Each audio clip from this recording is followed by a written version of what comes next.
यूँ तो माननीय मुख्यमंत्री योगी आदित्यनाथ जी महाराज बहुत ही अच्छा कार्य कर रहे हैं, इसमें कोई संदेह नहीं है। इनके कार्यकाल के समय में काशी, अयोध्या और मथुरा दिव्य भव्य तरीके से सज रही है।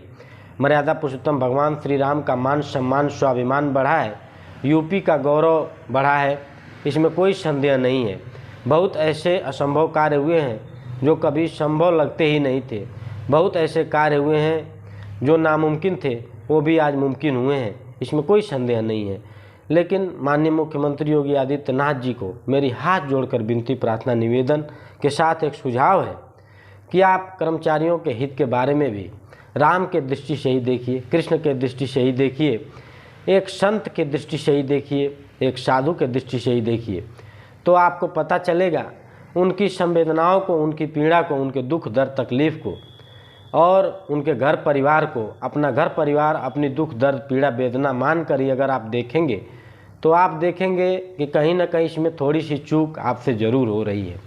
मेरा सुझाव ये है कि अगर कोई भी कर्मचारी आंदोलन कर रहा है अपनी मांगों को लेकर, 2 कर्मचारी 3 साल 5 साल 10 साल से सेवाएं दे रहा है, अगर वो नियमितीकरण की मांग कर रहा है तो आप उसको बर्खास्त कर रहे हैं। अब आप ही बताइएगा, ये जनता ही तय करेगी क्या ये उचित है या अनुचित है। कर्मचारियों की जो नौकरियां छीन रहे हैं, वो जो सरकार ने दिया, दोषी वो है जिस नियम कायदे कानून के तहत उन लोगों ने दिया, दोषी वो लोग हैं तो उनको सज़ा होनी चाहिए। इसकी सज़ा आम जनता को आप क्यों दे रहे हैं? नौकरियां अगर दे नहीं रहे हैं तो आप पेट पर लात क्यों मार रहे हैं? उनका घर परिवार है, उनके बाल बच्चे हैं। जो भी आदमी के पास 2 रुपये का आमदनी होता है उसको आशा हो जाता है, उसके आधार पर आदमी लोन ले लेता है, कर्ज निकाल लेता है। न जाने कितने लोग इसमें मर गए, न जाने कितने लोगों का घर परिवार तबाह हो गया। ज़रा इस पर भी आप विशेष चिंतन करिए, मनन करिए। सबसे जो मतलब कहा जाता है कि कठिन कार्य है, मौत को बुलावा देने का कार्य है, वो बिजली विभाग, रोडवेज के कर्मचारी जब भी ये आंदोलन कर रहे हैं तो आप इनको भी बर्खास्तगी का आदेश जारी कर। उस समय हमारा दिल बहुत द्रवित हुआ और पीड़ा वेदना दुख दर्द तकलीफ़ से ऐसे आहत हुआ मैं कि क्या राम के राज में यही होता था? क्या राम जी इतने निर्दयी थे, इतने निष्ठुर थे? क्या राम जी इतने कठोर हो जाएंगे? क्या राम राज में ऐसे ही राम राज चलता था? इसलिए माननीय मुख्यमंत्री जी से मेरी विनती निवेदन प्रार्थना हाथ जोड़कर करबद्ध प्रार्थना कर रहा हूँ कि और जो राज्य हैं, आप भी आंदोलन किए हैं, आप आंदोलन करके ही सत्ता में आए हैं। जब सालों साल आप लोग बाहर रहे थे, 14 वर्ष का आप लोग 14 साल सत्ता से बाहर रहे थे, तो आपने कितने आंदोलन किए? आप लोगों ने तो लाखों आंदोलन किया।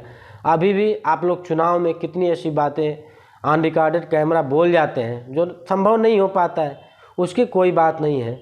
लेकिन कर्मचारियों के पेट पर लात मत मारिए, क्योंकि उनके भी बाल बच्चे हैं, उनका भी घर परिवार है। अगर उनका घर परिवार उजड़ जाएगा, उनके बाल बच्चे खाने को मरने लगेंगे, अगर सब कुछ तबाह हो जाएगा तो ये कहीं ना कहीं इससे फ़ायदा नहीं, नुकसान ही होगा। क्योंकि हमारा धर्म ग्रंथ गीता वेद रामायण उपनिषद कहती है कि अगर अच्छा करेंगे तो अच्छा मिलेगा, अगर बुरा करेंगे तो बुरा मिलेगा, और जो जैसा करता है उसको वैसा फल ज़रूर मिलता है।